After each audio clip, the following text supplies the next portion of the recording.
Pono sia ewo peace 104.3 FM so memu small dry yesa kan ye di babe so mo. Kasi e bobenya bi etie ewo okay 101.7 needs 100.9. Eka peace FM ho shipa Sabeka Junction. Hello FM ewo Asante Mantem na Rock FM ewo Takrade. Kasa video ni bebre ne ye nam so betie wo chichi ne bencheye.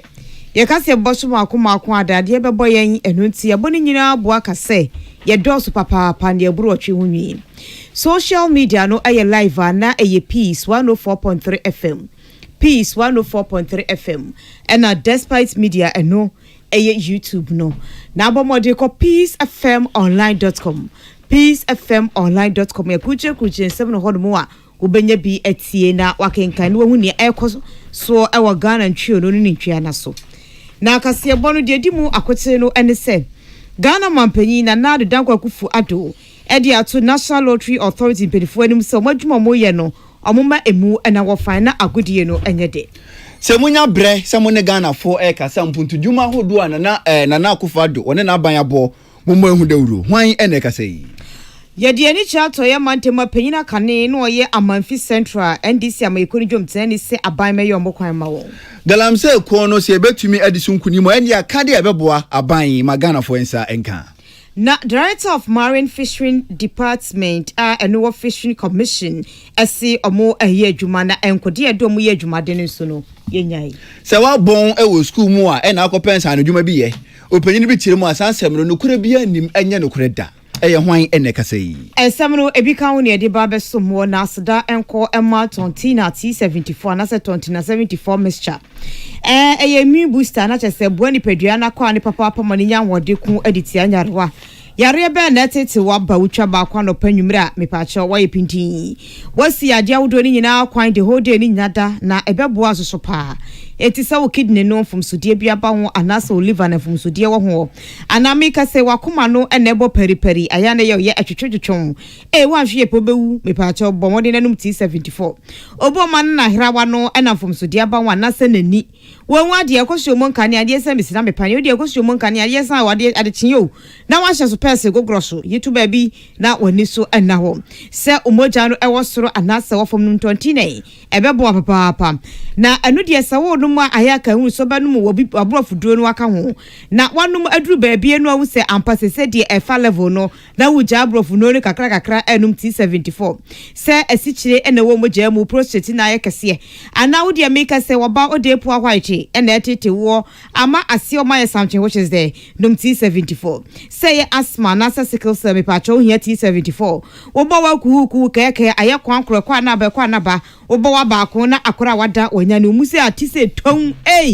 me pacho bomode nanum T74 aya na wayase ya wo ya etwa hwihwihwu bebu nsa pefie jadum wo so de no entimi makra nche na wabre aya na obosu hini wo ye opehin na cancer afe na eba de T74 ne edura obenom wo syphilis ni gonorrhea hodo HIV AC ene covid fibroid ulcer ni wunsa hodo ni nyina uhia T74 yenye pecha na de no epeja nema hodo pese ye kase ye wala tuwala sakasa bebrebe no yenye T74 na atri ye minimu ni yetimi abom no bi ati ye kasa yes ye na ye adwuma no 0246 073 498 0246 073 498 anasa 0501 628 931 0501 628 931 na wa fremidi adekua ajewa akwade mene Sadat Mohammed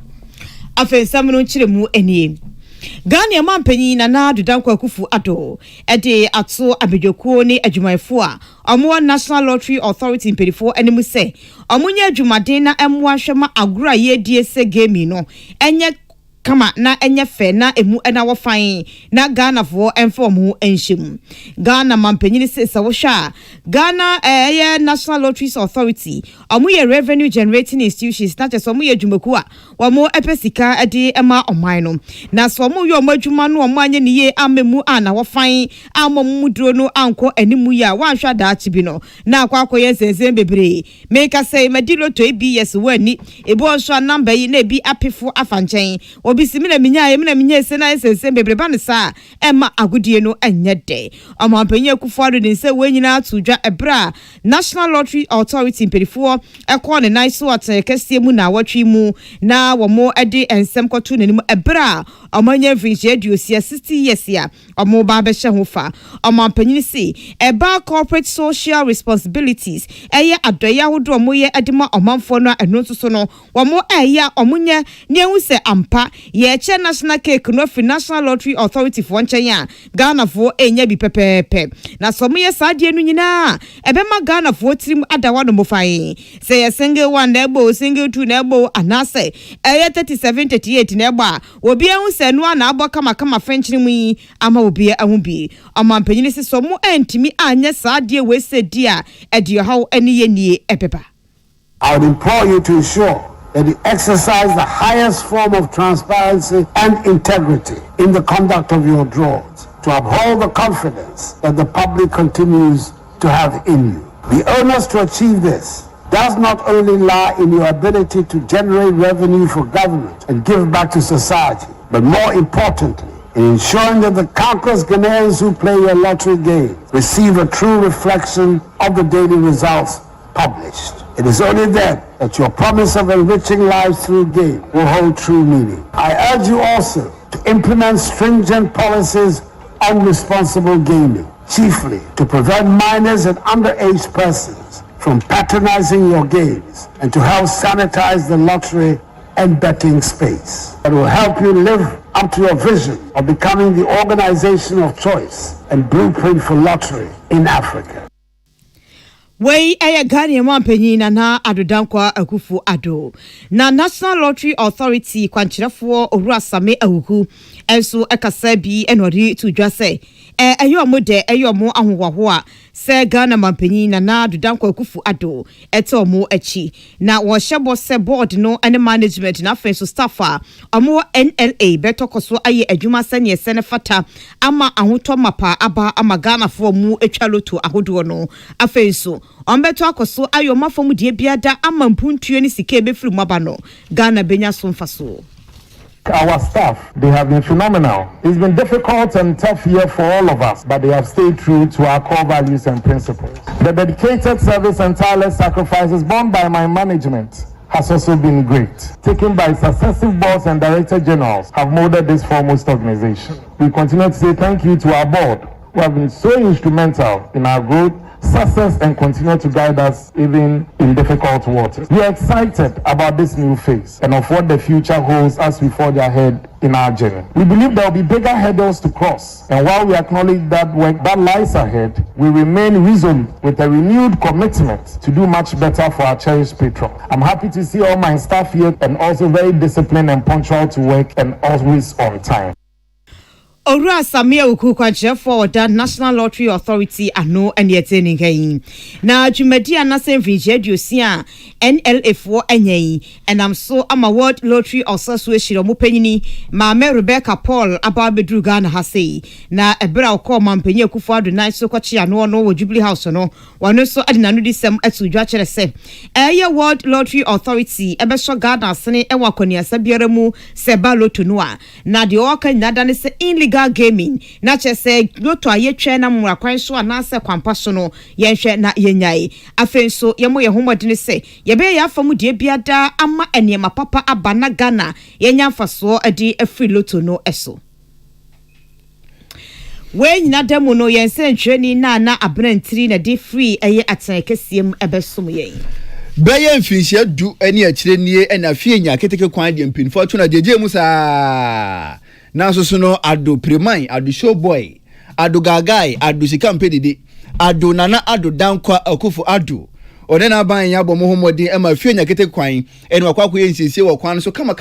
pa ejina so apa hontoma wenti ena opanyina oda MPP amonyuko na no o Cape Coast North abato mpeso aso setitinani Owura Stephen Kwadwoahe dodo na no epai ne marane rerebi wakasa edi atomonyuko ni ma wakasa de man people amonye ko ni nyina nim sese wonya bre TV so na radio so no one Ghana for wakasa modern bomb puntu djuma hodo na nado ne na ban abode ama Ghana no mbon de wuro na Ghana for hu ni say anokwa na nado ne na ban ombo modern pa Manyakundo Patriotic Party communicators. Woman summon on Kabano. Onyimin, one canchen, one church, one don't see it, one city, ye, or send there, communicators, no, number be a catcher. And pay for one boy to them, no pay down, no yamin, no one can some pan, Nana Kufado, a Manyakundo Patriotic Party, Zilba, the bad, Wabash party, Nanyam. Only railway. By 1971 to 80s, no one gui. And so I'm paying P. Waba, Woko, Biara and Yanadas there, although she sent to Papa, not the boy. Yet, Yasama, Yakan, there, Quadina, or a Sewa Habiasi, baby, or Karum Tumuko. Say train obey your Hujuma. Did the Musha one Sunday, Juma Musha da wire, a bay gunner for a bit of Yamadim on Yamufi. On politics in see, one can some. Ora Steven Kwajuahi ejina so edit uja se abanya ko abanya ba now so abanya na nado danko akufado de wananu yi modern bo wabo no my Ghana ebi nsida na nka abanya bi pa na baye na covid unity Ukraine Russia and Tokasa unity a na nka my Ghana gisi yotum ni enyina kopa ba bi tina berepam ni asaba na so na nado danko akufado one na ban modern bo nti o hawo nyina echi empuntudwuma ekoso Ghana mo aye kama no onim se endi chebi Ghana asunje mapa ebefa no ntoma efira ewa ha bin wora ahokyere sanwochi obi mo abreda nche Ghana egu che Ghana say che Ghana apansam mimro be nyanku UK America kwaka sakasa ya bobu safinya wo hamande na ba ntse na worbre na wo hu mabara mo man Ghana na do na kwa kufa do bisa wayaman wo hu su na ne ban ndo kwadi no do na aduma poriye ntse no bisa bibia Tetina ni adman pipi amonyoko ne fa wo Cape Coast North abato MPSU aso Ora Steven Kwajuahi dodo na no efra ni WWB nenka ena mutiye Kwasi Mensa Igile FM na mane ball no Enkroto bi atese wasa dwabo ampontin krom nkwaso watrem ani nkroto ahodo ewo Amanfi Central Mesinimu ewo atoye mandemu omo akirese omo ekwanye atete apansam amakobadi ayeden enti enamso amakane NDC amayokori dwomtenani akasa ade atodwa akiremu ese wakoto ade asre abankra chipanyini ene omomra hyebedwani se omonka wontimpam ho no omonhwe enye kwan no ema won Owura Daniel apia akiremu se ekwan no enye no ndi no ama akuafo no endimi nko ema sane esefata enti wana wa mumfu no baye aba nyasam ketuese ne bantene body menkani koko ebuse tam ewo kroto awodo ne so nanso so ekwan no nyandi no yendimi mfama krom ema meton ena eniema no adane brepro na akuafo nso eboka na we enti no wo mo esra ba no papa se aba no edesie yoyo ebeye kwan ne ma wo mo a ebe yomude na ebe makoma ato mo yam wo chema no wose mashebedwani ene DC krache ade ebe na sikwan sem beye adwen ba ko ne honam ba ko na maye kwan no ama omamfo aseten watumpon monye wate na moya aseda ene beka mo Ponti krum tuabo ena dwabo ankwaso tubratrem no si ade kwana ye no ehu enyema bebre ne sisi so am Roberts obi wo ho a sabio yale to no anajo obekọ ne nsu ayi afa no nti na adiwu asamaba na yampi ne ye disi migidi sisi ade omontem problem bi ene ho tie sere mo ade sere de ne de sere mo disi ma dwabofo no atwitwa covid omo ade musika atwitwa covid na wi nti atose omo ba bele omo ye nti NP omo nyina nkamom na omo mabua dwabo man ndempo sa assembly no na sikani ho sisi an ho ade a omomre kuro no so na consultation ye boys bi wo ha omoso tu ho acha adwuma no omotumi ye na ba bi ekono de ano den Owura pia eto aso biem no se amoma DC krache ene abaka ene mrashibedwani no na wotwe mienu se wo momfa mra mesiesie kwan no anya saade adehye no ebetu omofo atesukoko ade ache ewura no mienu na santesukoko no omobete no ayeye kira na se demonstration bi ene omobeye no hwa ade omapire ho ye mom be say 2 months time ne ehu hwe wo ho asisi ano ye kowura drying season nti wo ye bibia wo kwan no so a esuo nto bebre nti enfeten ba wo anya de a ene demonstration a ye be ye tia sa MP ni DC ni de ene menyi ni say ebe ya adeketo ebe ta da MP ni wa no ne gina ne kwan no na ya ye demonstration kase e against wo say sa nkofo ni ye mpe wo mu bi ene aban ni beti wo onti wo na yeso ya ye fam de awie me gidie say NDC time na ekwan ni ngu ni kotal to say the amanfo ka no but then DC you know wa no degree da ebe pia so na kakra ne etumi koba but when dey for the past 6 years no assembly ni yi kwan ne da Kane Amanfi Central MPP Amayekonu Jomtani Owura Daniel Apia ene enono Kwame Kontoboatin Lord FM Sehwebekwai Western North enodin simwe bae game pursuit pono wada disua anase course foforo kura edi Potoka semnedi da so any essential of environmental and social risk management wa bere oda dwumadie ho entoma ene opinina wada Academy of Leadership and Executive Training ano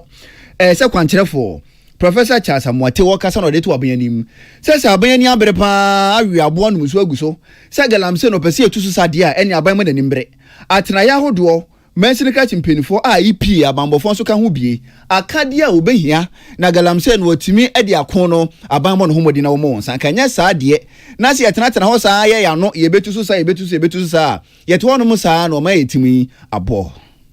We need to strengthen the government institutions, EPA, even local governments, so that they can be able to monitor the activities of the private sector and make sure they have program in place to ensure that all the activities of the private sector do not damage the environment, do not affect the social lives of the city. I will share even the issue about Galamsey. I mean, there are some of them who have license to operate. Then, because they need mechanism to monitor the activities, they destroy the environment. The EPA, for example, is one of them. The Environmental Protection Authority. We have the Minerals Commission, they are also there. And I think so even in the assemblies, the district, we also have the law enforcement agencies like the police, the military. It is all of us our responsibility to make sure say at the policy level we are able to address the issue of environmental and social risks. Openyina wada Academy of Leadership and Executive Training ano wa gimpa. Se kwankyerefo Professor Charles Amoate ninka enamutiye. Na US Agency for International Development ye charity ya friend say USAID eno actually no Feed the Future Foundation ekono ahodo no na aka abomu edinefo adu NCA 16 days activities against gender based violence na chese enkoda ema ene atetie ye edi etia enkrofo no na dwumadie no ase no na director of Marine Fishery Management and Fishery Commission oye Oruayire Mami Esikwesin edi atudwa achechire mu ese enkoda ye sho mo ye dwumade ne edomfo kuntunu ase konkrofo aman so ekoye kurutu dwuma wo meyemeye ahodo no a yeyi enam no eya ade bia ye ku etia ye tu ase kora na de ka wo biemu no eya atetia ye editia ema ewo meyemeye ahodo a yeyi enam anase hodomo eye mpoano no amuchiema no wose ebere aso se ye ka ye nyina ye tipam ho baako na ye ku editia sa ne ma ne frise se wo bi ewo baabi a na wo mpoano a na titi ayeye no aya na yenta ehunu ni saa na pempi no ema ene enkoda pa ene ya na omu edinya wom yenka hu so bia so ne fa ahudie ewo na somdwe won bambo owiase yesei enti wuntimi fa omra na wo no anasa otumi awo no emetisi obi anempopo woni nkire obi enti wasra se yenhwe ne yenkuntia na asemtira na eda so nada no ene se ye ka abomu ama atetia ye editia ema ne enkoda no yejai to eliminate all forms of violence against women and girls. A call to empower survivors. The Ministry of Fisheries and the Commission have come out with child labor and trafficking strategy to prevent and eliminate this form of gender-based violence against humanity in the fisheries sector. We indeed need a united front to fight together on behalf of everyone and win without leaving everyone behind, especially the vulnerable and the marginalized. Violence against women and girls is one of the most widespread and devastating human rights violations in our world today. Marine Fishery Management and Fishery Commission Director Uraire Mami Esikwe Sine ena yete yeno. Na Mission Director Dima USAID Agency for International Development USAID Ghana Mami Kembelen Rosalind enso ekasaye edna nutu muchire mu se mate ti ayeye no eyade bia ekọ edite nipa fa hudie pa die se Ghana ni wiase nyina ekabom na yehwe ekon eti asade no wase Ghana ase nhwemu ekire se ema no hamu nchemu beye aduasa mienu 32% ena abrebia no ye omo ayakayakade ye buru womo ye tete ani kire omo na afensu ebi ehwero mo enkwam ewo meme ye ahodo no wa epo ewo anase yi enam no eti Ghana fo nyada yenkamom niemo ema ho bai. As the violence against women is a fundamental violation of human rights that really must be stopped, both here in Ghana and around the world. Violence against women and girls is a global pandemic. 1 in 3 women in their lifetime. We have studies that show that 32% of women in Ghana report being the victim of gender-based violence at some point in their life, and it's 32% too much. The U.S. government, through USAID, conducted a recent study that found sexual exploitation, abuse, and harassment is common in Ghana's fishing sector. This study not only confirmed that the nationwide problem also occurs in fishing communities. Mission Director USAID Agency for International Development Ghana Kembelen Rosin enayeti ninkei. Heritage Christian College waya mambre eni amane adusuafo bi okwaje ntete e wo suapo no mu asese wawie no wodi eja wonkwan dwumadie na se no ena panyine kofa bai wada specialize ano Dr. Ernest Oforisa Pondi na ni monyam kwa kopie mu e wo dwumadie no ase opanyine ka sai mu na wo kirima Ghana fododo na wo tirimpo se wo de amanfo suapo university se wantimi ankobi anwie amfata ya mbetimu minimu amanfo ko to amba mehyebi o sora no pa na wanka mpa bosi dikadika se wo hina wo kodwabo ase na se wo de ebon wa bon de ebi mba wiase da enti se obi wankosu apon wo ye ne se de bi me de yakopon adoma chede mitika mensaka madwen so ka enti me bi adwuma anase me ye bibia na Ghana force re wo opanyini tiremu a sa dwumpo ya na wamanfo bitirim no embo akora nyina aka hu bi ena o man mpuntu ato apesa no na wo hye Ghana fo nyina nkuran se wo bibia ne ho wadi yie awa brabo mu a wan fa nensa ene na adwan ye adwuma eni se wo ho na se kan se fa won sa ye bibi fa wadwune ye bibi fa wona ye bibi a hwe na wantena atoso konkan se wonkuran na ye na betime di ye e wa brabo mu. There are gaps everywhere in every industry, in every situation. You find a missing link somewhere. I challenge you to go out and then find those missing links, create them, and then fill in those gaps. Unfortunately, the misconception out there is that entrepreneurship is reserved for people who opt out of formal system of education. That notion to me is completely wrong. No one is above that. No matter how highly educated you are, you can still get into entrepreneurship. Do not say that entrepreneurship is reserved for people who have opted out of the formal system of education. It is never true. Today, most young men and women who would have traveled overseas for greener pastures are now taking risks and coming up with innovative ideas of earning a living for themselves as well as others within this country. And I urge you to learn from this. Be ambitious enough to want to succeed on your own without relying solely on the system. Penyine kwanchere for a special range of drinks and nyuman kaye no a waye kofa bai wadano. Dr. Ernest Oforisa Pon nenka ena mutiye na neka se chire no ena openyina wada Heritage Christian College anose president Dr. Samuel Chumesi Ankra onu so kasa din sem sei episo. Most young people of today are living a life of socio-economic delusion. After graduating from school with a degree, most of you expect that you will be employed either in the public or private sector so as to make a living. While that is not a bad aspiration, I submit to you that the present socio-economic reality is such that the government has no jobs to offer all the thousands of people who graduate from school year after year. And there is only a minute chance for graduates to get employment from the private sector. Openyina wada Heritage Christian College anosa president Dr. Samuel Chumesi Ankra ne nka na muti ya o kire mu a se wo ye disoni na wiesu apon a enkwatena fie mfa onhyɛ enhyɛ odamire fam ene letter na wo kyerɛkyerɛ a wo firi ha na wo kɔ ha adwumakoyom na wo wuram tɛ sɛ wo bɛ nante a wo bɛ wie na wo mpaboa nyina hi nyina ne sɛ wo pɛ adwuma ayɛ o kire mu a so wiesu apon a bɔ ho mɔden bɔ ho so na fa wo nsa wo ti wadwene ne wo nan na fa ye bibi na wo so no betumi adi yie ɛwɔ abrabom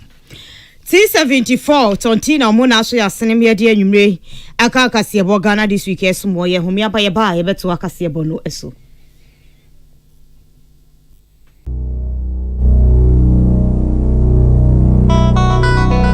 Peace FM. You called, we answered. You requested, and we are ready to serve you with something classy and exciting. Prosec Old Boys Association presents the Odadje Global President's Ball 2022, the maiden edition of the biggest alumni end-of-year Christmas event, happening on Tuesday, the 20th of December 2022, at the Grand Arena of the Accra International Conference Center, 7 p.m. sharp. Tickets going for a cool 350 Ghana cedis for singles and 600 Ghana cedis for couples. Come experience live band performances from the Evergreen Dada KD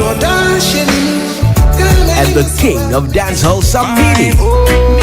To purchase your tickets, dial *713*33*547# or send #547# to WhatsApp number 0242-426-427. For VIP tables, call 0242-107-967 or 0277552158. It's going to be a night of class, glitz and glamour. Oh, come along and join us. Wine, dine, and boogie to a successful year 2022.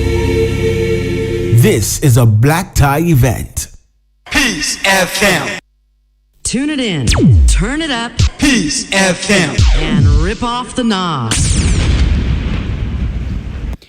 Aka break akrebi na ye ba bedi bronya ne ba no sape aya na ye bodemu. Ye ko aponto ase. Ye ko miemie ahodo no anase ye kodwuma ye doso pa. Na eba no sape emayade tretre enkankan ene COVID-19 no. Eno ne mpenifo ade atu ye nimu se yenya ye mo pane ni bie no. Ye nkonko wo bi na ye mfamo ye ho ban ne enku entia yade ne firi se. Yade coronavirus no enko ye tesani Ghana fo bi adwenkyere wo no. Ebenfinhye mienu 2 years ni ena yade no behwa wiase so. Nenam so emaba no ekogi aduro aba ye se ye mfango ye ho a ebeboa yen amyako etie yade na nkrofo bi die ebepim samre ba kokoro ngo ye na nkampeso ma wo mienu akogi booster no ede aka ho. Wei ena Ghana Health Service perifo atigumu a omo eye nkyerɛkyerɛ akakyɛ Ghana fo nyina da sɛ yenya yenwo obie ne yenya yawo baako no yemomode sɛ ye bɛkɔ centers ani ayaresabea hodoɔ ni mu akɔ pane ni bi na ama magensɛm. Dr. Kwame Ambonsa Achia no wono ɛna ɛba empane ani enu ahodo ye wo aditi anyarewa ahodoɔ no a wada no wɔ Ghana Health Service na bradwumadie no ɛkɔso no asɛmtia na da so nyina da ɛne sɛ yɛbɔ ye ho ban yɛmo yɛbusua ho ban ne yɛnwɔ pane fantia COVID-19. Apomdia so e kan say edi kan COVID na nkoe etosumi no bra ban bo no ewie ekɔ nanim pa na wie pɛye pa eye bra yare no wofo tambia ye ka nya bia ye bra waves no start na nipa nya we no na wo betumrika akɔhɛ because enye se onya apane na abɔ ho ban edi na kakra bi wɔ ha nedu bi wɔ ha na otwemienu nti sabre we no and the best time nti de be kan say bronya ba chenkubo no ene mekɔ ha hyemudie bebre na se yete so na anu na nkrofo bi ni nam kase na finhye mienu 2 years ni amudi adwe ba ye ne se expire chese asai eno osi o expiring date no enso yete se ne nkrofo bi ka no eye kroje ne gina na so a ebo adwuma ense entiase anya adwuma aya na nsam ye beka se nsam a enya no kore fly what it is ne say vaccine fufuro bi aba ye free bibi stability studies enti vaccine aba na ya kyerɛ ho bi a October ya kyerɛ ho October enim sɛ October ebeduru no saa at the time no almost stability study ne kyerɛ sɛ October na eduru a October end na nyusu bio but WHO amaya te ase sɛ stability studies na ɛtoa so nti omu a ɔmo brain information sɛ there be vaccine na ya kyerɛ ho October no I don't kyerɛ sɛ asɛe yɛde saa bi abosome miɛnsa na abosome na yaka ho nti yɛ ho krata nyinaa na yɛde akɔma FDA na FDA nso ahwehwem na ɔma kyerɛ nti the FDA engine to mu yɛ nyɛ da Owura Chiano edit to dwa kyerɛkyerɛ mu ɛsɛ yewie mu hyɛgyina bia ane miemeye ahodoɔ na Ghana fo bia na nipa bi efa mu eba ha sei no ɛwɔ nso mo de hyepa agu akwan so ɛno so kyerɛkyerɛ mu obronya yi mu bronya yɛ chi ni empobra ba bedi bronya yi airport no de dada no na ya hye mu kena sese no beba na sɛ wa wo pane no mienu a de fɛ primary series no wa wi a bibia nsi kwan oba no ansa wo na mu na emom sɛ wo yɛ partially vaccinated na sɛ wa wo ba ko a de toso mienu no wo ya a hyehyɛ ne sɛ obedi nkan yɛ de fɛ PCR test no na enu ansa na wa ba no 48 hours ansa na wa beba no obedu so a airport for so besan test waka said the beya se wo bia na eyi ne ho adi na onkofra amanfo mu emfa yare no nsamba the suro pa ne se e bia ye benya the friend variant fufuro se bia aboa no bedane ne ho na osan ba bio no eno na eboye ho nti eno de hye na airport no sa pepepe. Programs manager for the expanded program for immunization Ghana Health Service Dr. Kwame Amponsa Achiano no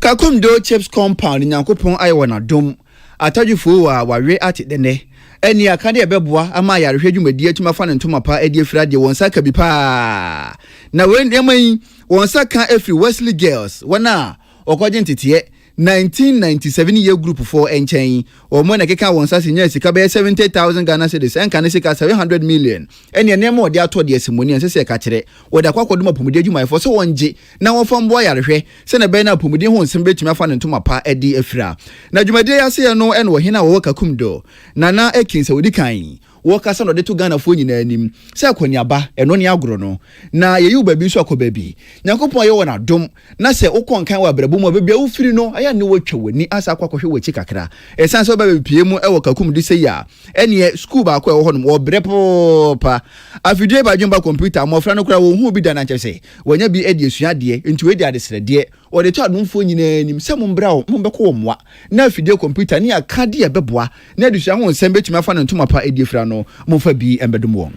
yan tenants or has yan that's as mon ye hen laws ono na wetu abakansa nukwa se ewo bi na asase do na se ekro wunyimeze na into your career na or the time be payback kakre wenye biara mfaso wenye was koka na bebre mo ye professors azi na don faso wenye fi yan na nanu ma asase a wodi yan wakakom da ha na was ko into or payback munemom ye said na the only basic school a wakakom da ha wonhwe na wontin simnie the woma state of the art machinery ICT na azimbrem 1 year oye ICT clinical from boy mo framba mo onsen gwe finfirmanto mai na za support oye mo framba we ye hiafo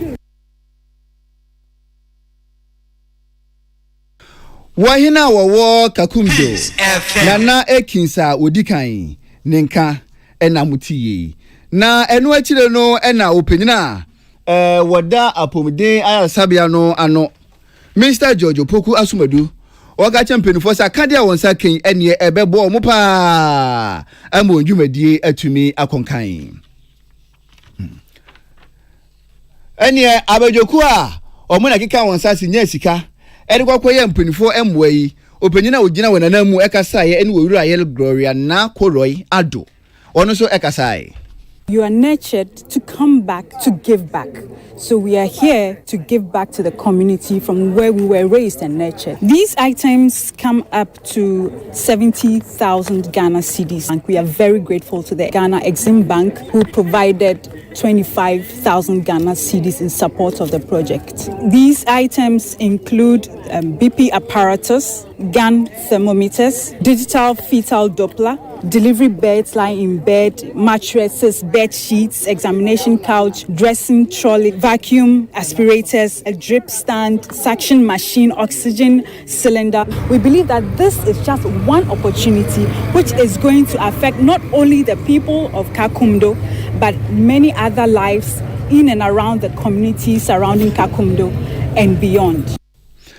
Addition for Wesley Senior High School 1997. Wakeka wansasi enye chika kakra. Eriko koye mpeniform way. Openyana wajina wana mu. Ekasa ye eni wuru ayere Gloria na Roy Ado ninka. Ena mutiye Sally Ingiza na manipo enono. T74 a mixture edru papa bibidru ankasa mani pewiane yakama na wo hwe package na timu say yes package ni efepa okropo nya pe okombe dredro no wanom wonu pe na akwati nyare wa bebre de free peduane ma mo wade wo ho enti se wo kidney no ana wo sabo atechema obrebo atechema ana wa koma wa hrawa wani ene enwade ye hepatitis B ni si wo so moja no edoso e wo soro anase wo fom anase wo de make se moja no na si kire wo mu o prostate no ene ho atechema ode bua candidiasis white infantimaka so ode pu anase asthma etete wa ya no anu T74 watin o sickle cells ana ye sickle cells anemic ana wo de ehwa kuku krankro bo hwa ba ko na mu ate asa obi na atare ba mu o me pa cho T74 na enom wa ya se ya wo ya ntimi mu nsa na wa bre wo hye danye adwuma bia na so wa bre wa wonya akwadworo ne nso so wa bre me pa cho bomode ne T74 nenom obusu ehini wo aya na cancer ise afe na eba na so no T74 a esi anokwan say yes syphilis enam nyare wa wodo ni bi anase gonorrhea edi ni de papa syphilis obetimi de tuni di sada syphilis enso enye papa me pa cho no T74 HIV covid fibroid was sane wounds ahodo ni nyina unye T74 mixture na wanom yenye peja na de no wara tualasa ye kokroma nwachi be fia na jo na ya ne ya bre ye gireja wo ne kwa ho ayi adwuma no eno so ye bre pa ya kasa fitia no pa kopoma na aju konkonkonkonkonko gise yada ni anu aka atumu yenye adure bejinja ya ma immune system no anwoden ni etimi asole wakabie ma akwa ye adwuma na chese ye T74 tonti na no eno ene Mr papa se de ye no Food and Drugs Authority agiatum energy wom vitamin A ni C wom sanso na calcium papa bi ewom wo enti wa hwe imagine you can see how it is a badwuma rof ema wo de ho pa 0246 073 498 0246 073 498 and now says 0501 628 931 0501 628 931 na wa fresa wo petu aton na so pen mako franko ade a na chese wo dem kama pa T74 tontina eno a ye bonus a pen na chese atien fifire ne aba betena se ne yakasa maske no ye fe e ma we rekurafu ayaya bisa sadat wa obedi wa das ye akire wo kase bonu asi asida enko ema Naomi Obenewa Patricia Abransifa Fisher Benis Boaten Abrasika na fesu no moka ho mabeka ho minimum din de ode e ko social media ne so no Peter Square yesamfo nana ya kese de cardinal ne ma me bia makwafo bidin ade akua ajewa akode mene Sadat Mohammed na ene sister Bena awoda enti sister Bena me ma happy birthday nyame shira no nto nkwadem sister Bena wo tesano yizongo mu wonu mu a ho an wote oton banje ne bode oye me fine ba I am fine pa. Oh, for the name is Metiano. That's so you are fine. I cape wife. What me ko to manage 2 CDs and the manage 2 CDs room. Men go aram go 2 CDs mami anybody. It is ta branya mi shira want to nkwanem. On for infra dum nkwadum ne koso enya me ho abotresa na trebia. Aya na me ho aye ahomete. Yes, sorry so Sam Radio na chere say the sports and Barbetros so and na France omne one ebo. Omne England. Hey, Morocco for Morocco for Africa dimpa. Moyade. But me say France for be England. Yes, on be sure mo na chese. Omo atwaso. Me de me pese France for je. Me pese Morocco for be say Morocco for mo so mo nya Africa. Never. I don't support them. France for England for be party and France for nyi. Na chese yempim so ko yenimu. Eti adamu nyina wase ama mo anitia adeshi.